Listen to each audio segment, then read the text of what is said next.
Yeah, that's right, you better walk away. Go on, walk away, because I'm going to burn this motherfucker down. King Kong ain't got shit on me! I'm gonna be cheap! I will be cheap! I will be man! This is our world, Tom! So let's take it! I'm going to go a step further and go ahead and take the blue pill. Keanu Reeves killed it.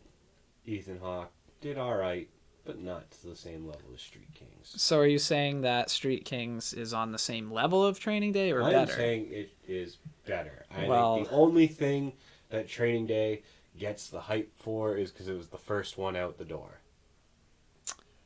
I'm willing to agree that Keanu Reeves' character is more dynamic than Ethan Hawke's.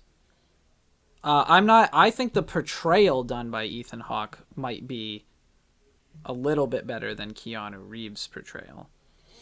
The way he just reacts to those situations when he realizes how corrupt Alonzo is very nuanced. And the way Keanu has a lot of really good scenes, but he just doesn't have as many opportunities to play off of it.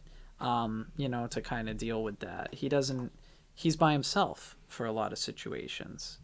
Well, no, because you see it when Chris Evans dies with him. That changes his reality. But Chris Evans only comes in pretty late in the film, at the halfway mark. But you see that, with Chris Evans dying, and then you see as he realizes how everything connects. It's the whole back end of the film, really. No, wait. I know these guys! Here's what Training Day has that Street Kings does not have. And again, they're two different films. But what Training Day has is it's gritty and almost very realistic. I could see that happening in the world today. Street Kings does involve some conspiracy, and it does get a little widespread.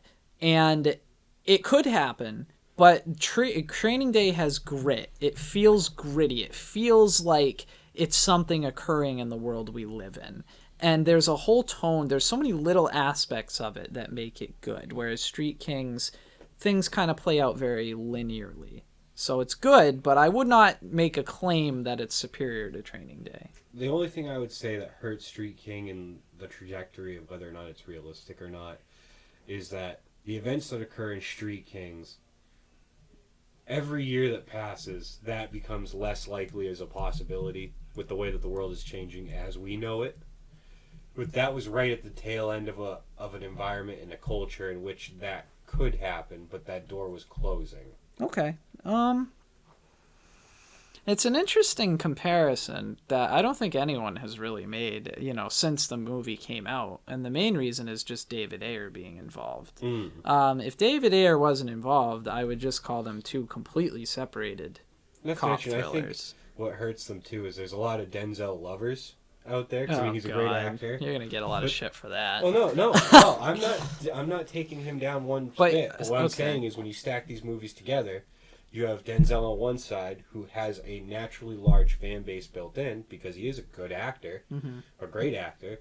But then you also have Keanu on the opposite side, who's someone who has an anti-Keanu fan base built in. Well, at the time, though, The Matrix, he was coming off The Matrix, wasn't he? He was, but Keanu's always been one of those actors that since he stepped into real movies outside of Bill and Ted's Excellent Adventure, he's always been that person that's viewed with a stigma.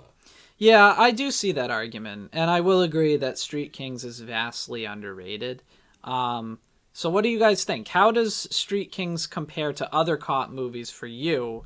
And would you go as far as Jay and say that it can even compare to Training Day? It's not going to kill it to be too predictable. It's I knew the main character wouldn't die or something like that. Okay, does that really hurt the movie? It's too much of a general criticism. It doesn't really have that much merit in taking the movie down.